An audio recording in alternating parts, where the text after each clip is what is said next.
আচ্ছা, তো welcome guys. আমি তোমাদের জন্য একটা ভিডিও নিয়ে চলে এলাম। অ্যাকচুয়ালি এই ভিডিওটা যে ইউজ কল্যাণী ভ্যাকান্সি ভিডিওটা ছিল, আইটিআই লিমিটেডের তরফ থেকে থার্ড পার্টি থেকে বার করেছিল। সেই ভিডিওটা অনেকে ভেবেছিল যে অ্যাকচুয়ালি ভ্যাকান্সিটা ফেক, কারণ এটা যেহেতু কন্ট্যাকচুয়াল ভ্যাকান্সি ছিল এবং স্যালারি ছিল 45,000 টাকারও বেশি। তো অনেকে ভাবছিল যে এটা কেন তাহলে কল্যাণী আইটিআই নিজেদের অফিসিয়াল সাইটে বার করলো না, কেন আইটিআইয়ের তরফ থেকে বার করলো। তো দেখো, আর একটা নতুন নোটিশ চলে এসেছে। আমি তোমাদের নোটিশটা দেখিয়ে দেবো। এটা অ্যাকচুয়ালি কল্যাণীর তরফ থেকেই নোটিশটা এসেছে।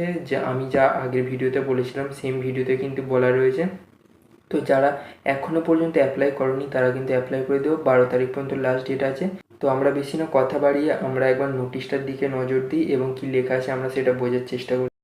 তো তোমরা তো এখানে দেখেই নিচ্ছ যে এইমসের তরফ থেকে যে অফিসিয়াল নোটিশটা এসছে সেখানে পরিষ্কার লেখা আছে যে এইমস কোনো এখানে দায়িত্ব নিচ্ছে না, এটা সম্পূর্ণ আইটিআই লিমিটেডের দায়িত্ব। এবং এ থেকেই তোমরা বুঝতে পারছো যে নোটিশটাও কোনো ফেক নোটিশ না, ঠিক আছে। তো আমি তোমাদের একটাই কথা বলবো যে যারা যারা অ্যাপ্লাই করোনি তারা অ্যাপ্লাই করো।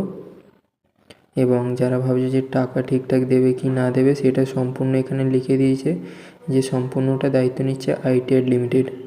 তো ঠিক আছে, এইটুকুই বলার ছিল। তোমরা বাকিরা দেখে অ্যাপ্লাই করো, এটাই চাইবো। এবং ভিডিওটা ভালো লাগলে অবশ্যই এটা লাইক করে দিও।